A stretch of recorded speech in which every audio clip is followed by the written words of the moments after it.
Salut à tous, bienvenue sur Portrait Math. Aujourd'hui, nous allons explorer un domaine des mathématiques fascinant et en constante évolution, la topologie.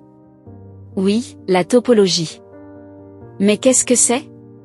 Avant de donner une définition à ce concept mathématique, remontons un peu à son origine. L'origine de la topologie est l'étude de la géométrie dans les cultures antiques. Le travail de Léonard Euler datant de 1736 sur le problème des 7 ponts de Königsberg est considéré comme l'un des premiers résultats de géométrie qui ne dépend d'aucune mesure, c'est-à-dire l'un des premiers résultats topologiques. Henri Poincaré publia Analysis Situs en 1895, introduisant les concepts d'homotopie et d'homologie. Maurice Fréchet, unifiant les travaux sur les espaces de fonctions de Cantor, Volterra, Arzela, Hadamard, Ascoli et d'autres, introduit le concept d'espace métrique en 1906. En 1914, Félix Hausdorff, en généralisant la notion d'espace métrique, inventa le terme des espaces topologiques et définit ce qui s'appelle aujourd'hui l'espace séparé ou espace de Hausdorff. Finalement, une autre légère généralisation en 1922, par Kuratowski, donna le concept actuel d'espace topologique. Le terme « topologie » fut introduit en allemand en 1847 par Johann Benedict Listing dans Vorstudien zur Topologie. Mais vraiment, qu'est-ce que la topologie? La topologie est une branche des mathématiques qui concerne l'étude des déformations spatiales par des transformations continues, sans arrachage ni recollement des structures. Le mot topologie vient de la contraction des noms grecs topo et logo qui signifient respectivement lieu et étude. Au pied de la lettre, la topologie est l'étude du lieu. Elle s'intéresse donc à définir ce qu'est un lieu, appelé aussi espace, et quelles peuvent en être les propriétés. La topologie s'intéresse plus précisément aux espaces topologiques et aux applications qui les lient, dites continues. Elle permet de classer ces espaces, notamment les nœuds, entre autres par leur dimension, qui peut être aussi bien nulle qu'infinie. Elle s'intéresse aussi à leur déformation.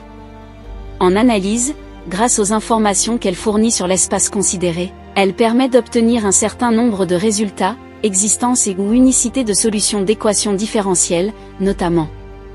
Généralement, la topologie se présente comme la géométrique de la feuille de caoutchouc, cela fait référence à la géométrie euclidienne, où deux objets sont équivalents si on peut transformer l'un en l'autre à l'aide d'isométrie, rotation, translation, réflexion, etc., c'est-à-dire, des transformations qui conservent la valeur des angles, des longueurs, des aires, des volumes et autres. En topologie, deux objets sont équivalents dans un sens beaucoup plus large. Ils doivent avoir le même nombre de morceaux, de trous, d'intersections, etc. En topologie, il est permis de doubler, étirer, tordre, etc. des objets mais toujours sans les rompre, ni séparer ce qui est uni, ni coller ce qui est séparé. Par exemple, un triangle est topologiquement la même chose qu'un cercle, c'est-à-dire qu'on peut transformer l'un en l'autre sans rompre et sans coller. On dit dans ce cas que le triangle et le cercle sont homéomorphes. Mais un cercle n'est pas la même chose qu'un segment, on doit casser le cercle pour obtenir le segment. Donc ils ne sont pas homéomorphes. C'est la raison pour laquelle cela s'appelle la géométrie de la feuille de caoutchouc, parce que c'est comme si on étudiait la géométrie avec une feuille de caoutchouc que l'on pourrait contracter, étirer, etc. Une blague habituelle entre topologues, les mathématiciens qui travaillent sur la topologie, racontent qu'un topologue est une personne qui ne sait pas distinguer une tasse d'un beignet. On dit dans ce cas que la tasse et le beignet sont homéomorphes. Mais cette vision, bien qu'intuitive et ingénieuse, est partielle et biaisée. D'un côté, on peut penser que la topologie traite seulement d'objets et de concepts géométriques, alors qu'au contraire, c'est la géométrie qui traite un certain type d'objets topologiques.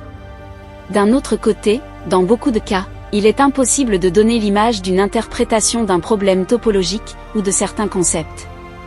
Tenter de visualiser les concepts est une erreur fréquente chez les débutants, qui les fait avancer très lentement quand ils ne peuvent trouver un exemple graphique. Il est fréquent d'entendre les étudiants dire qu'ils ne comprennent pas la topologie et qu'ils n'aiment pas cette branche.